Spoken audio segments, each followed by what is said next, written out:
আসসালামু আলাইকুম, শুভেচ্ছা, স্বাগতম। প্রিয় দর্শক, ওই ভারত পাকিস্তান যুদ্ধ নিয়ে এই পাকিস্তানের প্রধানমন্ত্রী জাতির উদ্দেশ্যে ভাষণ দিছে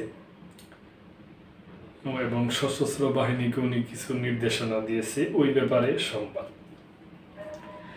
ভারতকে সময় মতো সমুচিত জবাব দেওয়ার অনুমতি পাকিস্তানের সশস্ত্র বাহিনীকে। পাকিস্তান বলেছে, জাতিসংঘ সনদের 51 নম্বর অনুচ্ছেদের আওতায় তাদের আত্মরক্ষার অধিকার আছে। দেশটি হুঁশিয়ার করে বলেছে, সার্বভৌমত্ব লঙ্ঘন ও বেসামরিক লোকজনকে হত্যার প্রতিশোধ নিতে সময় মতো ভারতের বিরুদ্ধে জবাব দেওয়ার অধিকার রাখে তারা। আজ বুধবার পাকিস্তানের জাতীয় নিরাপত্তা কমিটির বৈঠকের পর দেওয়া এক বিবৃতিতে একথা বলা হয়েছে। দেশটির প্রধানমন্ত্রী শাহবাজ শরীফের সভাপতিত্বে বৈঠকটি অনুষ্ঠিত হয়।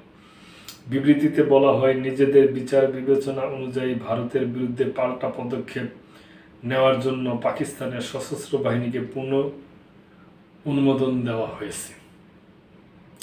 ইতিমধ্যে পাকিস্তান ভারতের ওই হামলার নিন্দা জানিয়েছে। হামলায় নিহত ব্যক্তিদের স্বজনদের প্রতি শোক জানিয়েছে তারা।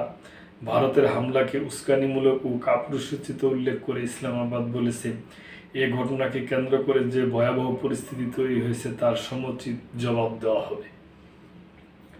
বিবৃতিতে বলা হয়, পাকিস্তানের সেনাবাহিনী ভারতের আগ্রাসন থেকে নিজ দেশের ভূখণ্ডগত অখণ্ডতা দৃঢ়ভাবে রক্ষা করেছে।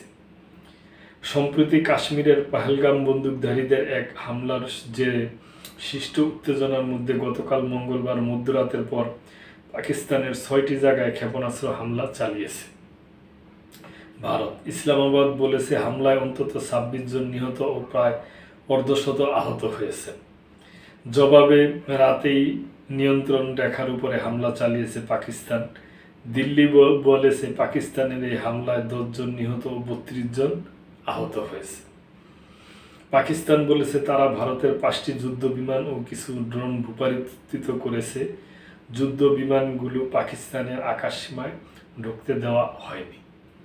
তবে এসব বিষয়ে ভারত এখনো আনুষ্ঠানিক কোনো প্রতিক্রিয়া জানায়নি।